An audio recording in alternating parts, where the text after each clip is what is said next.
Hi there. How are you doing today? I am just sharing this link so that if the others want to join, they can.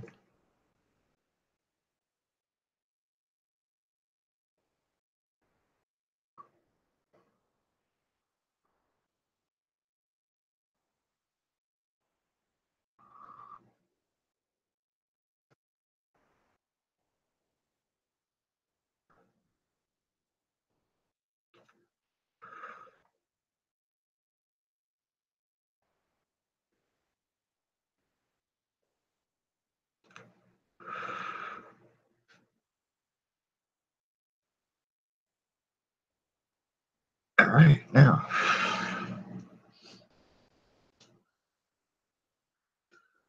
What a beautiful week it's been. How's your week been?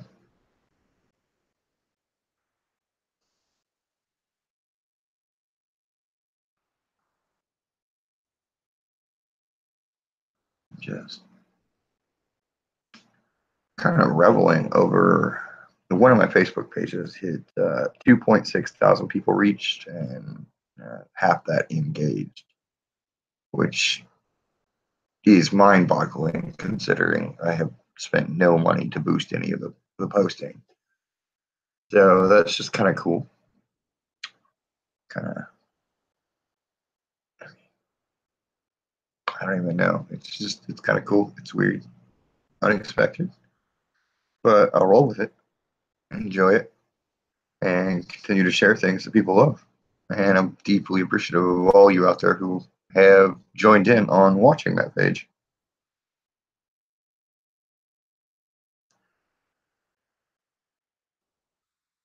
How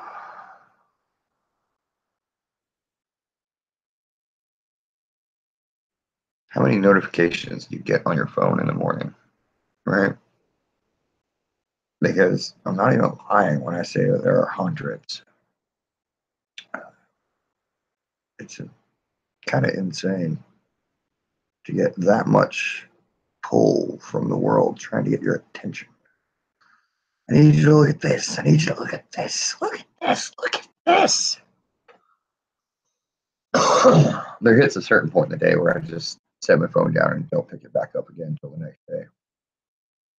And it's just easier because there's nothing I really need on the phone at that point. I don't need to call anyone.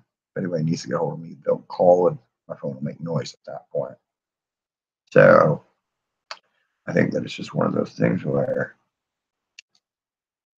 you know, phone is a great tool and I love it for that. Right? The amazing things. You have an encyclopedia in your pocket, the ability to watch how to do anything in minutes at the minimum.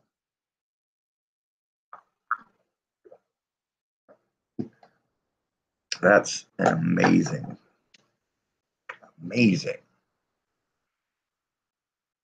opportunity, tool, superpower, really, to have available to us. And I mean, there's the other way to look at it, which is, oh my goodness, it causes so much stress. All these notifications. I have to respond to all. You don't either. No, you don't. I just can't even continue pretending that one. It's pretty far off base in my book. You only have to stress about what you decide is worth stressing about. So I think that deciding to stress over a tool that you have is kind of ridiculous. And then, so they say, Josh, no. No, it's not the tool that I'm stressing over. It's what the tool is informing me of, what I'm now aware of because of the tool. And I'm going to say, but is it though? Because all that stuff existed beforehand. And as a conscious, aware adult, you had some cognizance that such things did exist, even if you didn't have the concrete awareness of where and when they existed. So, is it really the awareness, or are you just deciding to make that your reason to not notice that you're just using the tool in a way that doesn't help you? For that matter, your mind and your feelings are tools as well. And you're using those in ways that aren't helpful. So, I mean, that I would call helpful. Maybe you do. No judgment. But it seems to me there wouldn't be so much complaint if you didn't see a problem with it.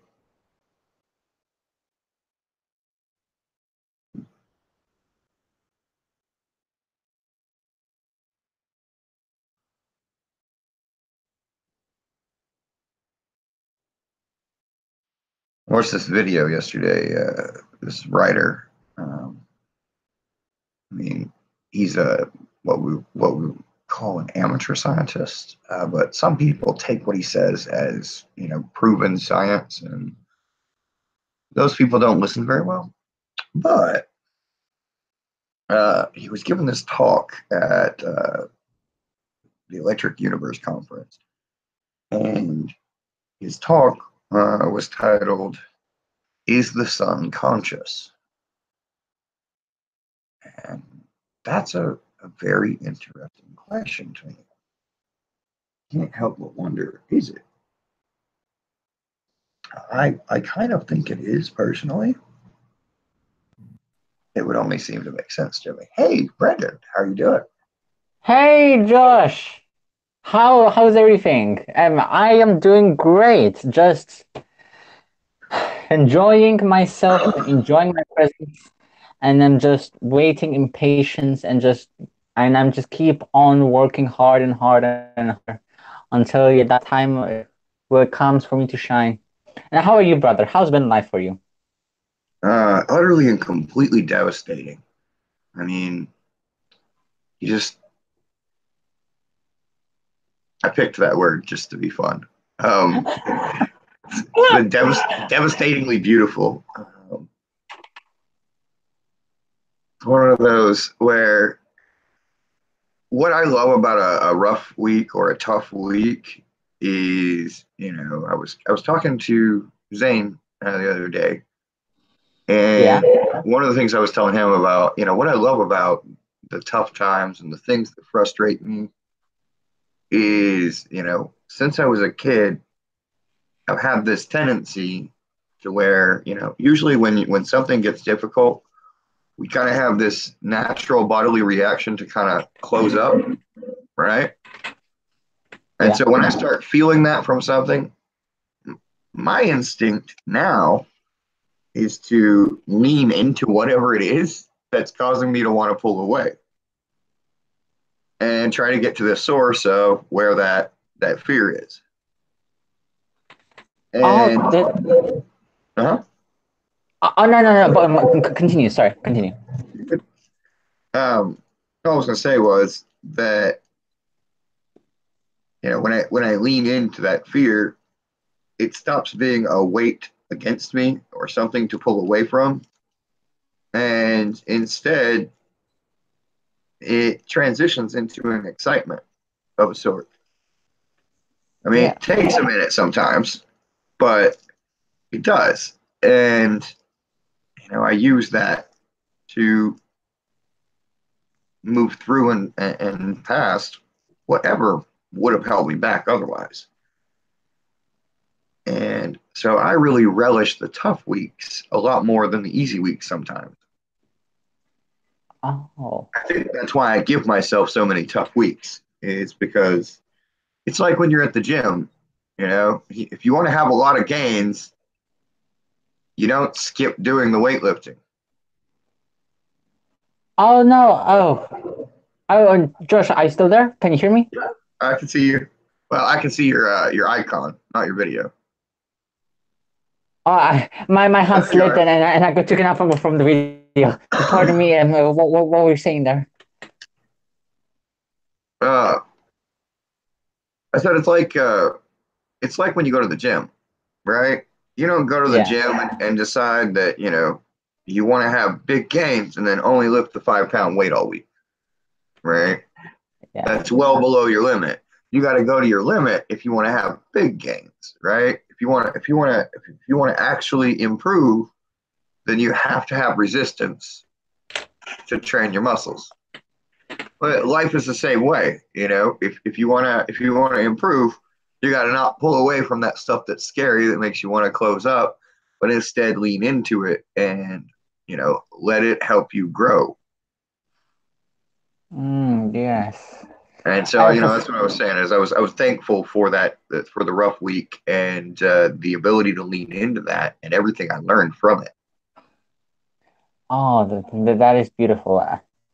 For me, when I come encounter to fear, I more like I go into a meditation and I slowly and I slowly ask myself, okay, why am I allowing myself to feel this way? What's going on? What's going on in the old nugget of Brandon Enriquez Lopez, or this identification that's going on of this vessel of mine? And then after, I just simply break down, and yeah, I do what here. I don't know how, I forgot how it was called in English, but my friend reminded me that it was called mayostica. It means in Spanish it means like to break down. Uh, so what I do is I just begin to slowly break down that fear, say, to its root cause. First I begin I like a type of like hierarchy in the chain of what connects to that root fear. So like let's say I am afraid of bees. So I think back to at the time of what about bees do am I scared of? And then once I figure out the answer, I keep going from there. I keep going from there until I have greater understanding of what bees and why am I so afraid of bees? And then after, yeah, that is when you will have a philosophical understanding about your fear.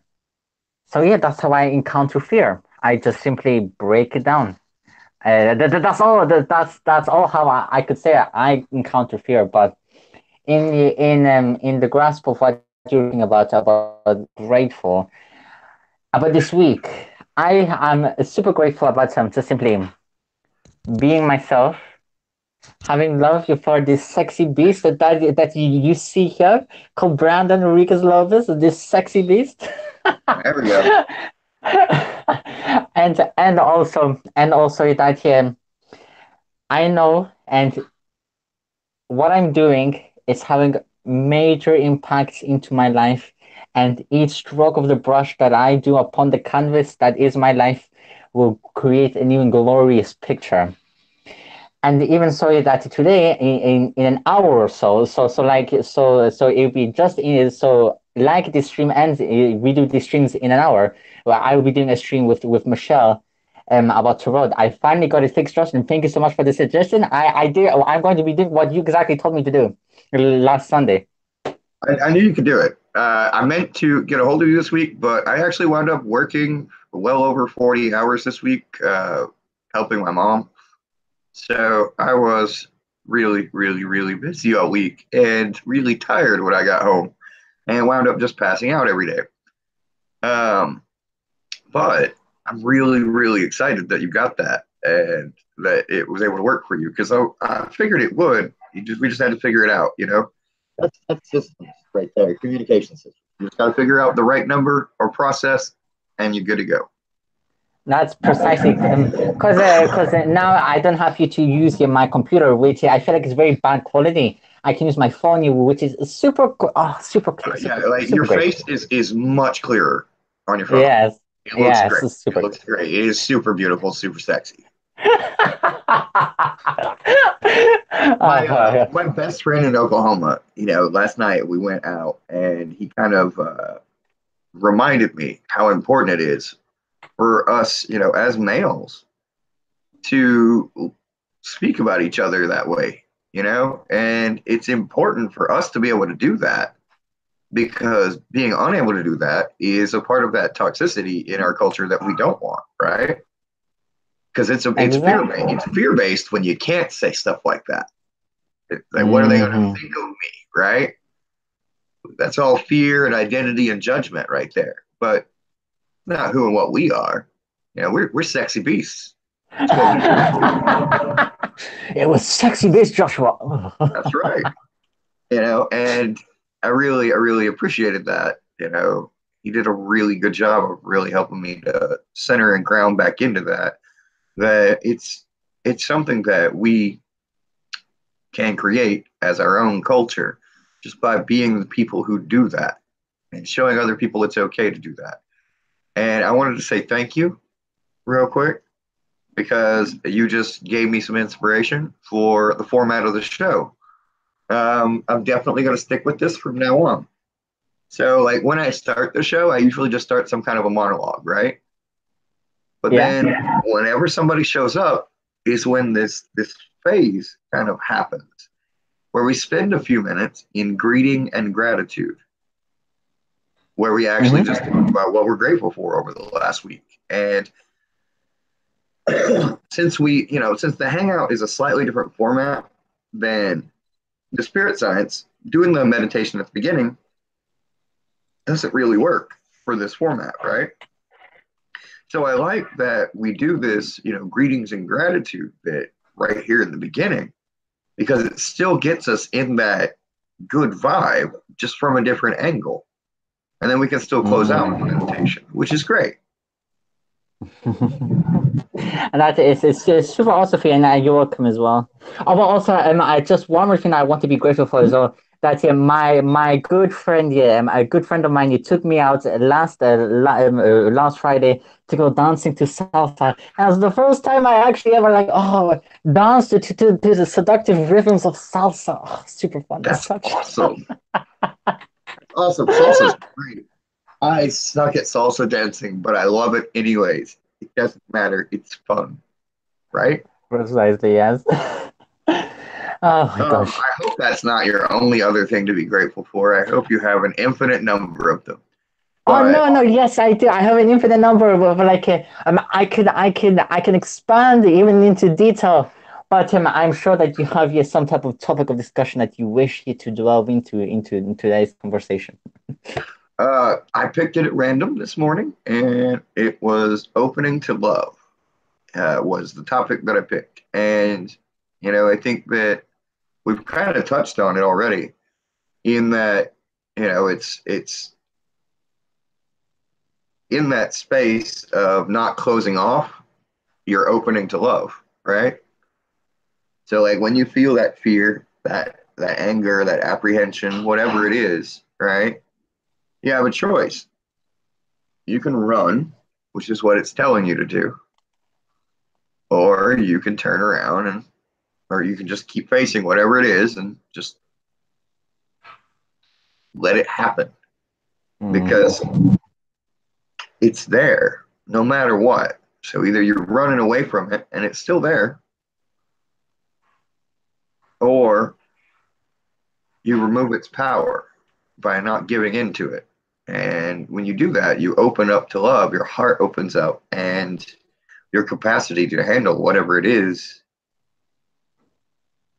I don't really have a good word for that. Skyrockets. It's not really a good word, but It because heightens. It heightens to infinity. So like in building up to what you said, fear, false evidence appeared real. So therefore, you must always you think about it that fear is always false evidence appearing real. So you must always try to always uh, it's sort of like you said, you must have the resistance and then have that understanding about that fear, and then break it down, and then after overcome it.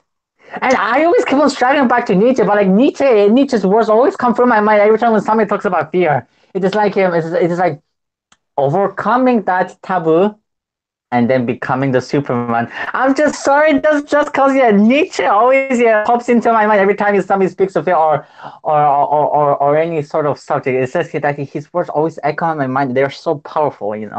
And I don't disagree with it. I just, as a philosopher myself, it's one of those deals of in philosophy we look at every other philosopher as wrong because we're right.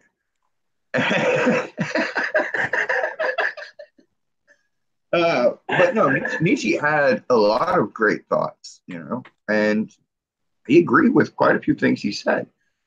I'm not one to rest on an idea. Mm. And so I always believe that we can expand, we can grow, and we can improve. And there are quite a few of his beliefs that, like, at the time, I bet they probably were as true could be for the society and world he lived in. And while human beings on some level are the same always, right? Yeah. We do still grow as a culture. And in that sense, you know, some of his ideas are now limiting. And that's all I mean by that, And so I'm not going to be like a follower of anyone's philosophy, right? Mm. Nietzsche or anyone else. But I do like Bruce Lee's idea of absorb what is useful and discard the rest. Mm. It is very lovely, that quote that you said from Bruce Lee. It said to observe what is necessary and discard the rest, so that you only take in what is necessary for you to evolve. And then, like Immanuel Kant, a philosopher, an English philosopher, said that that would stimulate a numerous amount of perceptions, a numerous amount of reactions for you to develop a perception about yourself. So therefore, that perception would equal to improving the way how you see life. So what you take in will improve on how you see life. I say like I say, you're bad. Why am I bad? Once you figure out that reason why you're bad, and then you take in that reason and then improve yourself, and then that improvement will change how you see life. So how Immanuel Kant says, it will that each, if I remember correctly, each stimulus is each perception is a numerous amounts of chain reactions, and stimuluses from all sorts of things.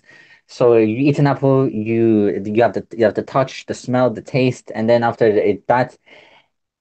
that reaction in your brain causes you to have that engraved experience that is an apple.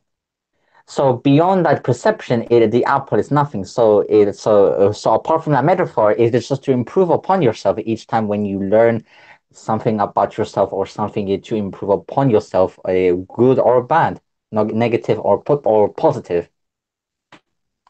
Well, and I like that because in that sense, that connects to the I can't remember who said it, but you are the result of the five people you spend the most time around. Oh, Because you're spending time around these people frequently, and so they are filling up what's in your, perception queue, basically. So the oh, interaction with them, experience with them, is creating that causative chain of perception at that point. So you literally begin to emulate what you're perceiving, which is actually oh. why you'll see all this art and such on my wall. Um, because like I created Psionic Designs as this way to show people that you don't have to stay stuck in these prisons that we create of thought and feeling. You can literally design a new life experience, and you can do it subtly, simply by changing what you're looking at every day. I have to get you more art into my room as well, because the only art that I have here, it's only this. Uh, Let me show you this here. Um, can you see this, Josh? Oh, that's pretty awesome. That's the only art I have here, and the rest is just empty space. No, no. On And the back of your door, you got notes. oh See, yes.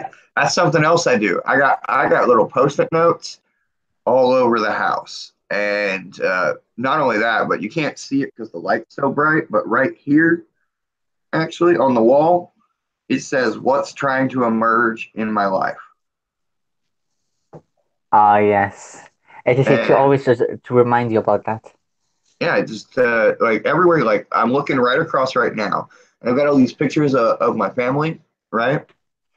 And I wrote this. I did like the beginning of a seed of life, and I wrote around it, "Thank you, Source, because I am beautifully and wonderfully made." And I got that from a tantra teacher, Psalm Isadora. Oh, And wow. when I was taking a class from her, she said that, and I had to write it down immediately. I actually wrote it on my wall. I didn't have a piece of paper, so I just grabbed a marker and wrote that on my wall So, because I didn't want to lose it, didn't want to forget it. I wanted to be reminded of that idea because, stepping back into appreciation for who and what you are, which kind of circles us back to the earlier conversation. But stepping into that appreciation for who and what you are, recognizing yourself is already okay, not needing to be improved. You know, no ideas of not good enough being introduced. Just mm. I'm already great. Thank you for that. It is a really opening feeling thought. I don't need to justify anything. Oh. Just in some words, in that experience that you're telling me right now, it says you don't have to express your words in you don't have to express what you're feeling in words. Just by your mere experience, I can feel it from here. So like Alan Watts says, you trying to understand that experience of what you're trying to tell me. It is like you trying to bite your own teeth. You cannot bite the biter. You cannot be the you cannot hear the hero because you already are the hero. You already are experiencing that in every sort of way. I just love how I I just love love that how you lecture. I just love how this spiral of thought keeps on dwelling back and forth into my mind. It just each time I just love you how I have managed to accumulate, but of course I need to make sure that I do not identify and egotistically connect with these vast things that I'm learning in life. That I'm able to that there's a tree in my mind and I'm able to pick whatever fruit here I want at any time's notice when I wish to express a message from the heart. Gosh. That's something that I wrestled with for a long time. This idea of ego, right? And like trying to manage myself around the idea of it, right? Yeah. Because we get the idea from our teachers and from the writings and all of that the ego is this thing to be overcome, right? That it's this Oh snake, yes. it's this snake that sneaks in and screws up what I'm doing, right? But Mm. I think what they're really trying to say is you're the snake and the tree Oh yes. and the person eating the fruit. You're all of that, right? And so sometimes in some experiences, you need that identity, that ego, all right? In order to interact in this existence, we have to have that because I can't even say this sentence without I. Yeah, we too much identify the body, so it's always. I have to start making a habit of that as well. It's because it's about tendering and cultivating the ego to feed the soul. So therefore, so like how in each each moment of our lives, we're splitting and becoming people. So therefore, in essence, like I say in the last stream, not to belittle the illness, we all suffer from schizophrenia in a way, because we always keep on being different people at every single moment, and like in those mottos of be a different person from a second from now or a minute from now, you're literally being somebody else every single time. So I lost my train of thought. Breathe in, focus, carry on. And it's like that. Oh my gosh, what was I talking about again, Josh? I can't believe I actually forgot what I was talking about. Well, we're sitting here and let's take a pause, right?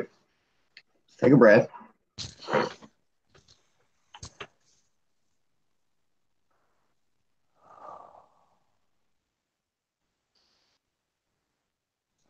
Okay, yes, now I remember now. There you are. So, in essence, it's only about cultivating that other entity that's in your soul to aid you in life, but in a harmonious yin and yang, and to practice your dharma. So, at the end of it all, you will reunite all those aspects of that has been broken up within yourself in life and into how all the mystics and how even all the scientists say that the matter and what spirit dies out at the end will become back into everything, back into the great, all of everything, the God, Shiva, Krishna, all these sorts of gods will return to that source that sparked it all, which was darkness. Where does light give birth to? Darkness. No. Darkness is what gave birth to light, and so we must return to there by through the constant cultivating of Brahma through our no Siddhartha, no Sevanta. Yes, Sevanta is a consistency of practice of maintaining ourselves, and then at the end of it all, reuniting with everything. Yes. That was a much more beautiful way to say what I was trying to say. Yeah. Yeah. That was way more eloquent than what I was the way I was saying it. I like that. But yeah, that's basically it. Stop making yourself your enemy, right? Yeah. It's not your enemy. It's your friend. Like I hit this point of depression like a decade or so ago. Wasn't quite, maybe like 8 years, 9 years ago.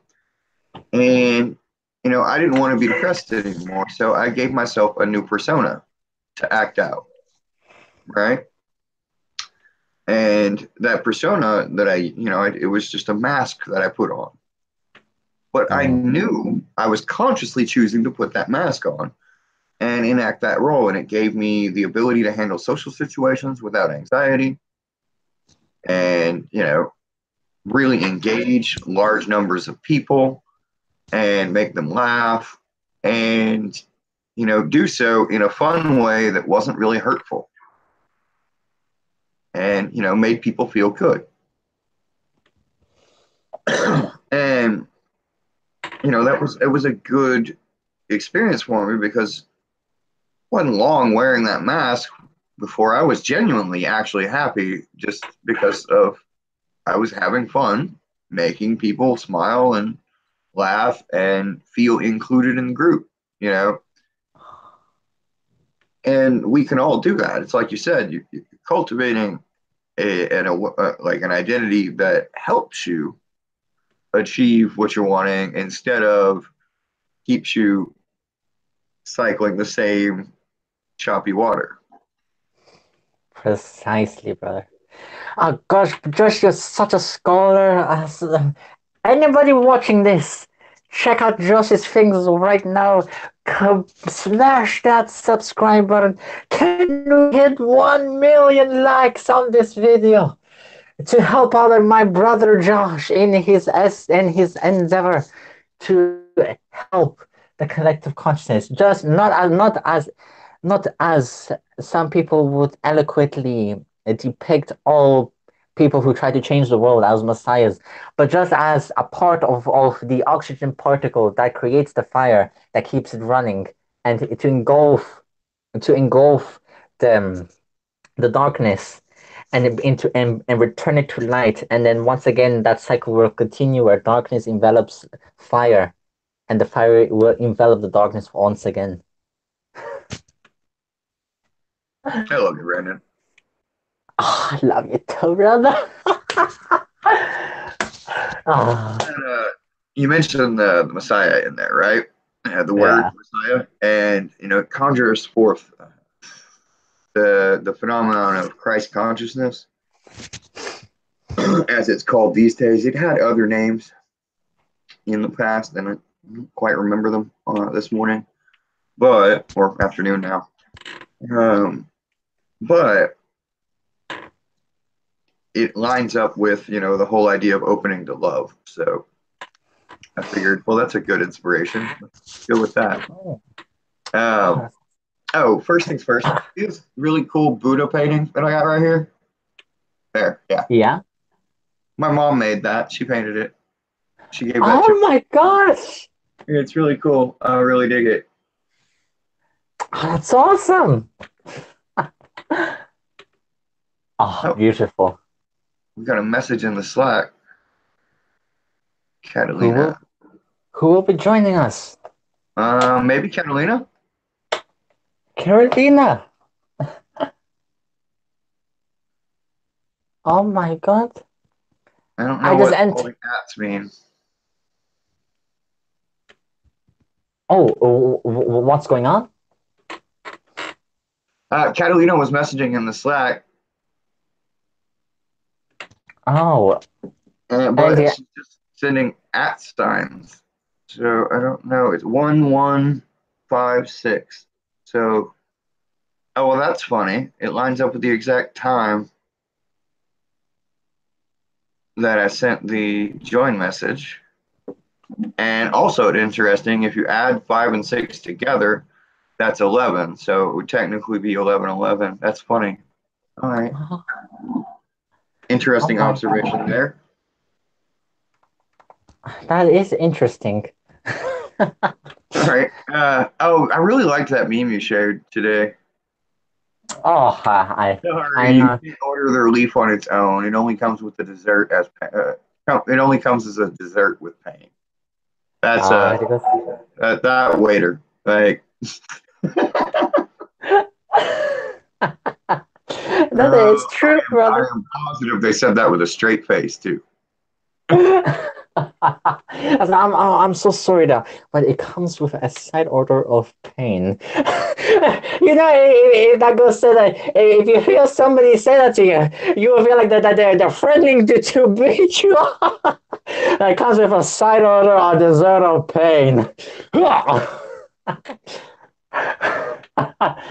Oh my god. With the ever enveloping cycle of darkness and light, I question.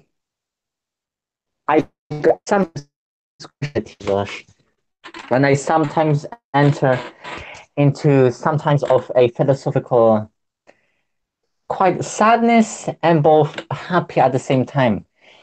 It's just me thinking and cultivating my mind because I'm very busy I've been forgetting to delve into my studies again because me maintaining it just into that philosophical mindset of just thinking about life, it has caused me to ask many questions about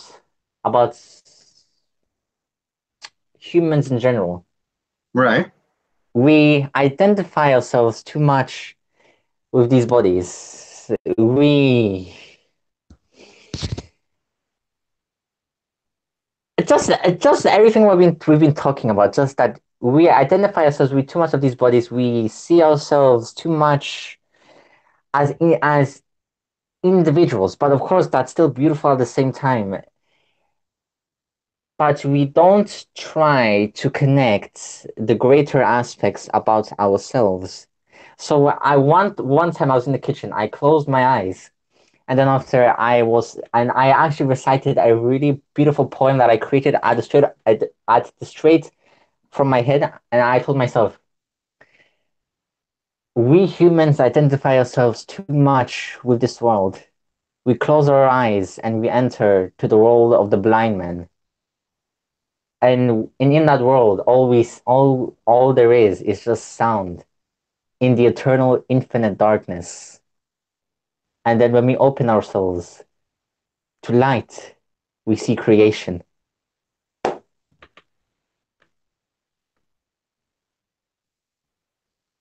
To the blind man's folly.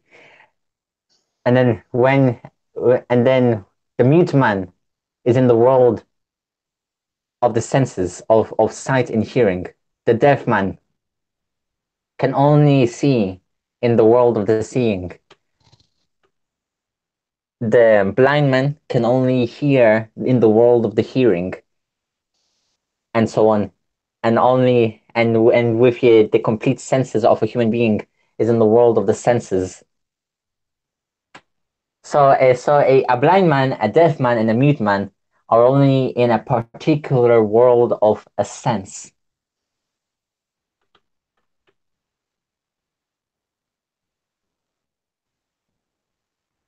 Well, that comes right back to the perceptions idea, right? You are created by your perceptions. And so if you have less senses to perceive with, then it's going to alter, at least your conception of reality at the very little, or at the very least. It is true, brother. It is true. I want to come back to something you said there at the beginning. You say that, we as humans identify too much with the body and the separation. And I ask, doesn't that set the stage for the life we're living right now? Oh, yeah. I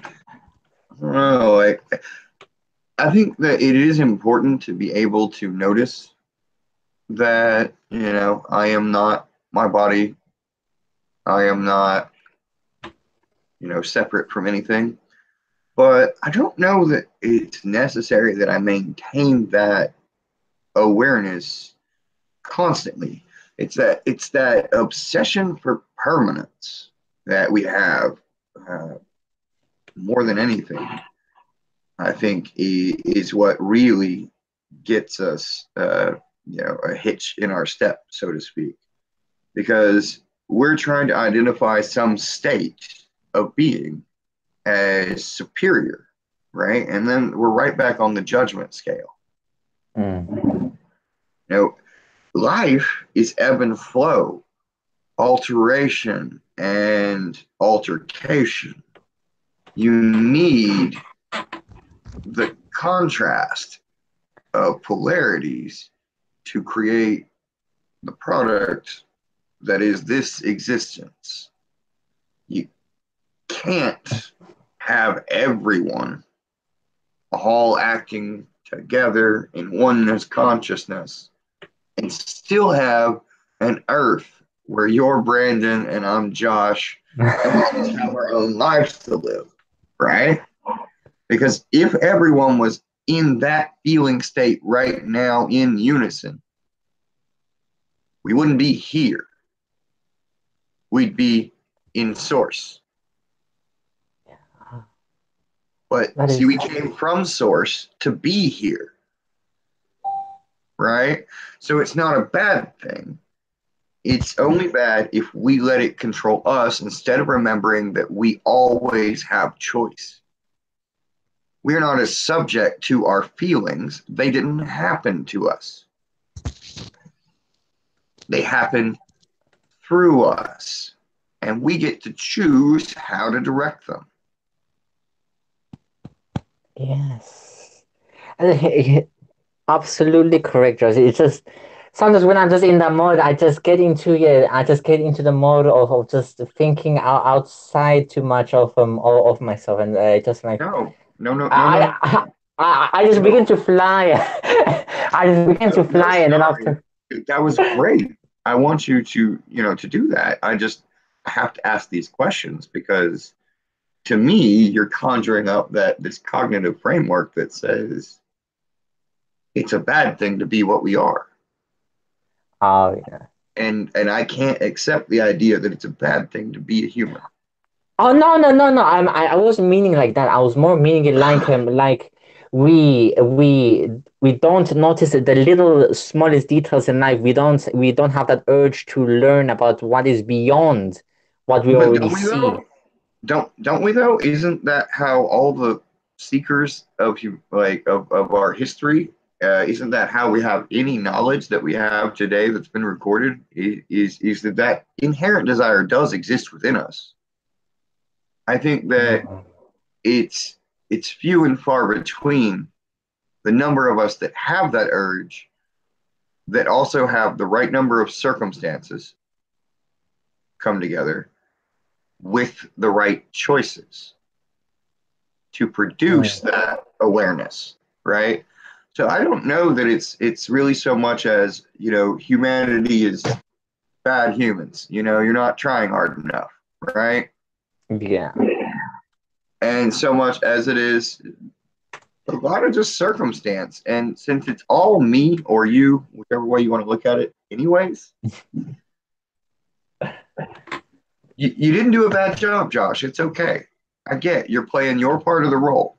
But also, you could look at it this way. If I'm going to interact with you, I'm going to throw forth this opportunity to look at it in a new way.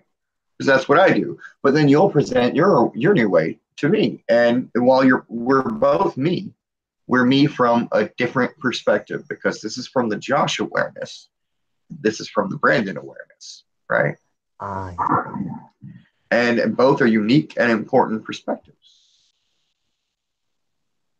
Neither one needing to be right or wrong, just something to be explored. mm. It's like when you go to a water park. Have you been to a water park? Yeah, I have, yeah. And so you see that like there's a pool over here and a water slide over here, right? Yeah. Okay.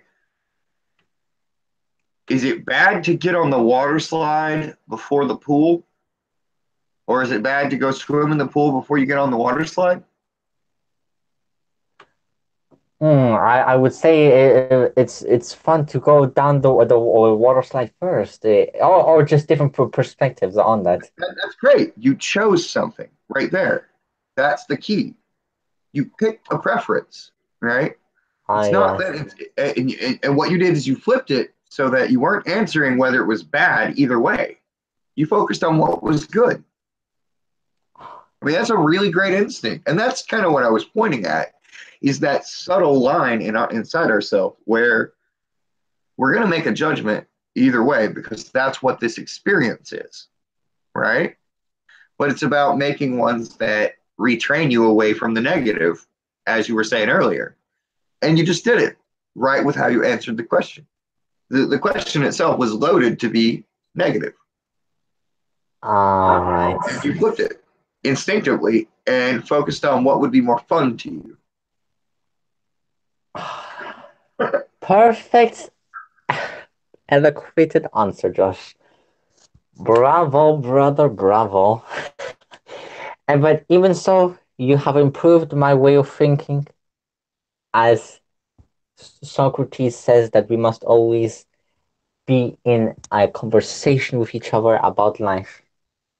There you go. You have improved my way of thinking, Josh. What's the iron sharpens iron? Yes, irons sharpens iron, or the pen is mightier than the sword. Also, is it that that you have improved another chapter in my life, and then as how I have to you by just being here and sharing my own thoughts and experiences and knowledge. I You mean, took it home, Josh. that's beautiful, right? Like that's kind of what the whole theme is. Where if we open up to that love within us, but we still allow ourselves to be ourselves while we do that, right? Then we come together and we co-create something greater than either one of us would have come up on our own. Ah, yes. And what really, let's go back to, last week's quantum tunnel through the computer analogy, right? I'm gonna take us through some four-dimensional space real quick. So here we are, and we're talking through this quantum tunnel made up of electrons and optical receptors and sound sensors, right? And it's creating this little tunnel between my reality tunnel and yours. But what's really cool is in between me and you, it passes through a very magical space called the internet. And on the internet, it's on this specific space called YouTube, right? And in the magical land of YouTube, people can go and they can participate in these reality tunnels after the fact. So they don't even have to be there with you live. Their quantum intentions can begin to entangle from a future point to right now when we're having this conversation. And so their revelations, their reservations, their energy gets added into the mix right now already because they're going to watch it in the future and they're going to have an experience. And that experience is going to entangle with our experience, further increasing, the heights that we could reach or the expansion that we could reach to. Because they're then co-creating with us as well, each additional person. And since it's on the internet forever now, as long as there's humans, there's a chance someone's watching it. Oh, well. That is completely true, brother. And I have no other words than just to say that you absolutely took it home, and you, metaphorically, dropped the mic on that. I just All right, and so I like to let myself get mind boggled by that idea, right? It's just fun because you're like, well, I want to say hi, like, hey, how are you doing?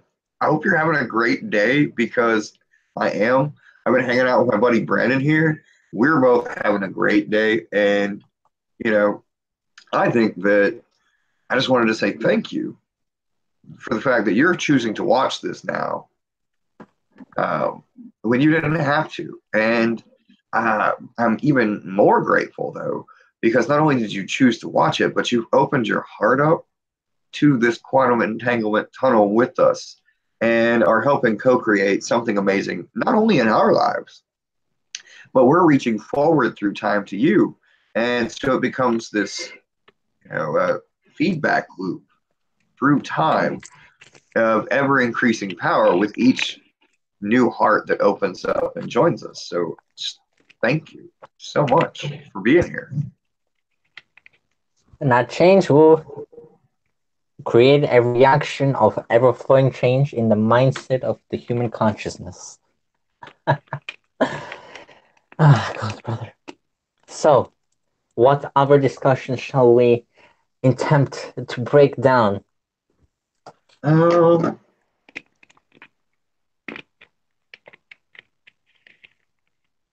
don't really have anything off the top of my head.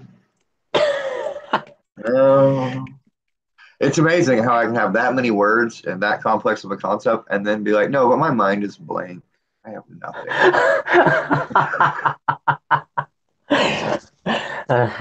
So I feel like this is like at those moments where I saw the spirit side chats, that those moments of silence where everybody was just in silence. I felt like at those moments it was where like it could be at the same time nobody had something to pitch in, or it could have been that everybody there didn't want to interrupt somebody just in the case that somebody might have wanted to talk, and then after another person's voice would have been trying to overmatch theirs. And so but like somebody said, that we do not need like words to express a magical moment, so that you could just be in that silence And then after, in that silence, that is when you something from you, the darkness can be picked, and then after placed into the mindset of everyone so that we can talk about it. I think that was Eddie. Eddie. I think that was Eddie.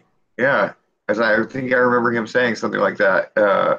Because, and I remember it because. Do you remember Summer? Sonar. Summer. Oh, Summer. Yes, yes, yes, yes. She's got those remixes on her YouTube channel. All right, I yeah. think it's in the second one. Oh, I And am. that, I've forgotten about it because I've seen it, but I've only seen it once. oh man, I literally have them on a playlist, and so I watch them semi frequently because Oh, they're really cool and they're a good way to kind of tap into what was it we were talking about, and just stay on track. And so it's like you said, it's like the perception thing from earlier. If you program in what you're perceiving every day, then you know what you're going to produce. mm. Okay, so getting back into this topic of yours, Josh, of having gratitude and love. Let's try and have a philosophical conversation about the word love itself, and I have to try to break down. At most cases, love cannot be expressed; it can only be felt because it's incomprehensible to mere words and observation. But let us try to break it down even further, so we can try to find an even deeper root to the word love itself. I challenge you, Josh. Oh man, it's like a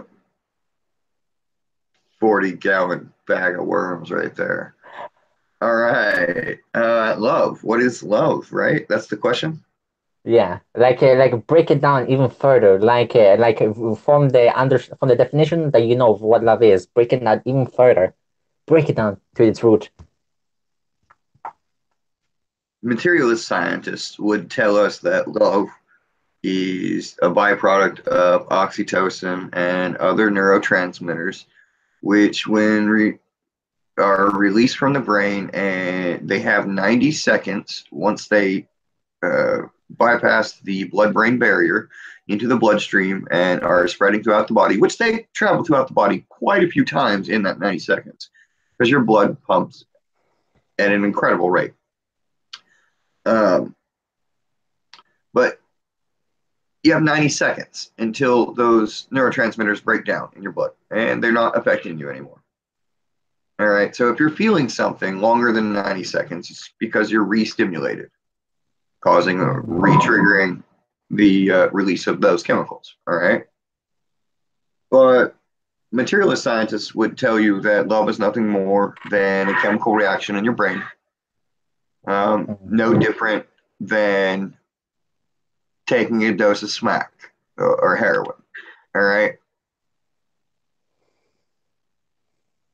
That's kind of a reductionist view of what love is, because at that point they're basically referring to uh, some kind of entrapment, some kind of hoodwink, if you will, where you're being Mhm. conned by a drug, and then that's what they're suggesting.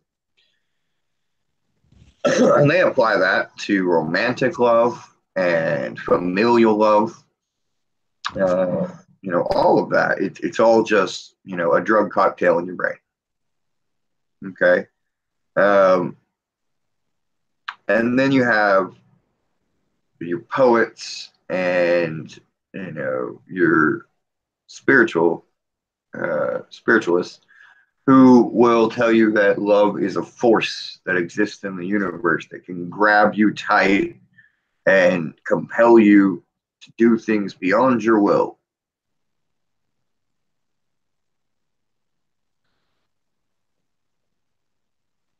And it's a very romantic view of what love is, right? I mean, is it though? I mean, because at that point, is someone loving you really a good thing if either they're just addicted or if if they're compelled by some force. One moment. Oh, right. Wrong button. Hold on, I've got somebody here.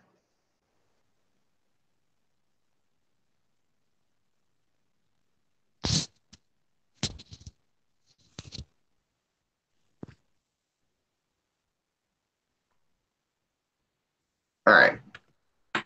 So, is that really a romantic view of love, though? I don't think so. But a lot of people call it that. They identify it as that. To Mm. me, romantic, something that would be romantic is if somebody actually picked me, right? Mm. If they made a choice. Because if you're just addicted or if you're compelled, you're not making a choice. You had no choice. You're a slave. Mm. And I don't find that romantic, you know? Um, so to me, love is who I choose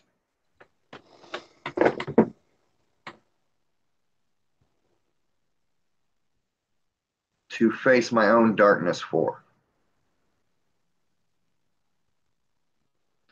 I look at it as, I'm not a reductionist, I'm not a materialist, but I'm not really this basically addict or compelled,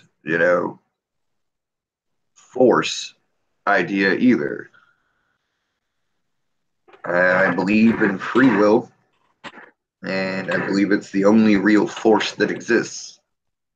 My ability to make a choice, your ability to make a choice. And so, if this is a thing, if this is true, then love to me is the solidarity of making a choice to face my darkness for someone, to not spread my own toxicity on others, to want to do better for them is what I think love is. And it doesn't mean that I'll always do, great, but it's always in aiming to do my best for where I'm at, to face my own darkness because I love them, because I care. I want them to not have to face that because that's within my control. I can't control the world. I can't control what happens in life, but I can control my own actions and my own choices to be supportive of the people that I choose to love. That's that's what I got. That's it. That's no, that's beautiful, brother. Just it's how well, it reminds you of a lot here of what many philosophers even said about you about being a slave and an addict to that person. It's like many philosophers here they say that they're hindered by love, like Nietzsche, Marcus Aurelius, Plato, all these sorts of philosophers. You see that here that they are always alone. And they always find that point because they understand that once they get into that mode of natural stimulus to love somebody, it is here to become their slave. So even Nietzsche said in the book, in one of his books, he said that he renounced love and association because of of it hindering his way of thinking and him hindering of his philosophical mindset about life because he said in the book that marriage and a proposal to a woman it is an egoic it is an egoic thing about always being about them. and going back to what you said about how it is something natural and it compels somebody to do it, and it is either an addict or something that's already innate to us. It is that natural feeling for connection because we are like a symbiote. We always require connection. We always require to be with somebody. We always require to feel that wholeness. Because once we were whole and now we're divided. And then so with that wholeness, we always seek to connect each other through our sorts of means. So I would say that my perspective upon what love for me, it is to have love for yourself and then for others and just keep on from there and just grow. It's incomprehensible. It is just about showing love, no matter what it is, no matter who it is, no matter beyond that, and that no matter the insults, just plain love and just make sure that you understand them and allow them to be, and that is all. But at the same time, being with them and to grow.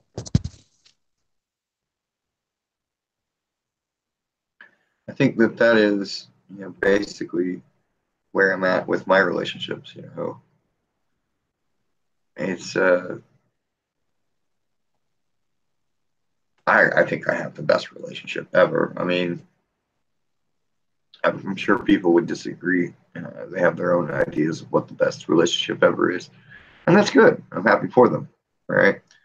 But I mean, at least in insofar as alignment with my personal ethics and my beliefs about love, I believe that my relationship is probably the best relationship. That I never could have imagined it when I was younger, and yet here it is, and it's just a beautiful experience to have these people in my life and to get to build an amazing life with them. And I think that all too often, since we're talking about relationships, or since I started talking about relationships, I'll segue into this. I think all too often people equate relationship with sex, and because that's what a relationship is to most people. It's a permission slip to have a sexual partner. And so that's to them, the point of it. I don't think that's the point of a relationship. I think that the reason you get into a relationship with someone is because you really like this person and they really like you. You enjoy spending time around each other. And so you would like to live your lives, but do so in such a way as that you get to do so together as often as you can. I think that that's a lot of fun to look at it that way instead of, oh, well, I've got to procreate, or I want to have sex, right? Because that's just right back to addiction. It's about like seeing somebody else and just like say, oh, I like them so much. Like add them, I want to add them to my circle of trust. It's like you think to just simply have the person with you, and it is like we have to also like think about it a natural way as well.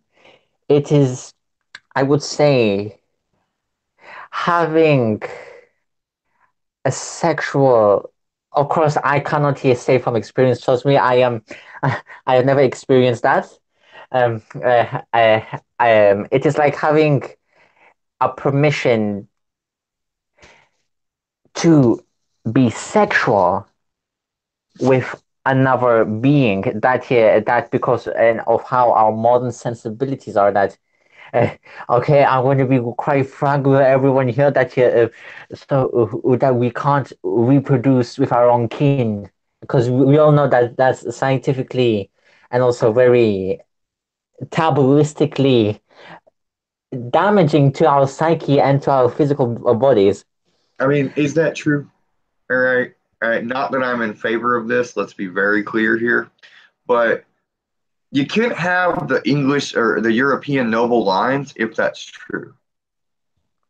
Yeah, yeah, Because all they were yeah. was family interbreeding with each other for generation upon generation upon generation. And so, But then, oh, I was like, oh I my mean, God, yeah, that's what noble lines are. yeah, like a Yeah. hub. So how can that really be a bad thing if it happened for a long ass time? It still happens in what is that? Can't think of it. Somewhere in the Pacific Southwest. It still happens on one of the island nations. From what I understand, I could be wrong there. All right, so please don't come and kill me because I've said that you are into incest and you're not. But but the I'm only questioning, is that a true thing or was that a part of some social control mechanism that was instilled through a taboo, right? Yeah, precisely. And not that, not that I think it's a bad thing Yeah, that we did that, right? Like, yeah, same here. probably a good idea, but at the same time, is it really that it literally creates something bad, or is it just that there's a chance for it? But it's been happening for thousands of years already. So is it really that? Is that the case, or is that a reductionist view that flattens something to make it not exactly true, but functionally true?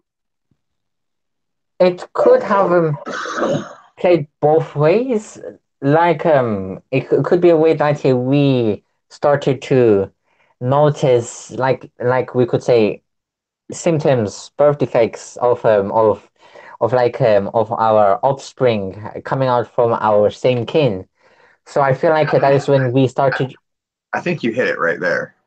That's it. Yeah, Um, yeah, it has to do with the allele pool of your genetic code and like how many times it's recombined in a row.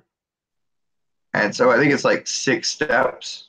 And once it's gone 6 steps, there's no chance that it's not going to have birth defects.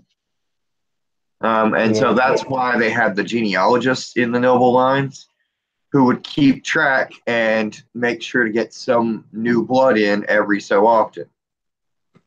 Yes, precisely. But again, that goes back to just I think it really just sounds like I'm picking on the noble families and incest. But far be it for me to say any of that because I don't want to get assassinated. But It's like I say. After this chat, we'll just say Joshua. no, Psionic designs. like this chat ends, and then there's just all of a sudden my Facebook goes silent one day. Yeah, Josh. Nobody knows what happened to him. Oh, I know. He was making fun of the nobles and their incest, and they fucking assassinated him. Oh my. This is terrible. We've gone way off course. All right, I'm gonna reel it back in and say it's time for me to go make myself some lunch. It is 1:09, so I think if we started a meditation right now, uh, we could probably end it right around 1:11. So it's like a minute, minute and a half of let's do some laughing yoga today for our meditation. Because we've never done that for our meditation. Laughing yoga. So, in essence, what you want to do is you want to sit up straight, right? And you want to take that nice deep breath in where you fill up your stomach first and then your chest. And once you're all the way full, you just want to let it out in the biggest laugh you can make. Oh, Okay? I've actually never done this before. All right.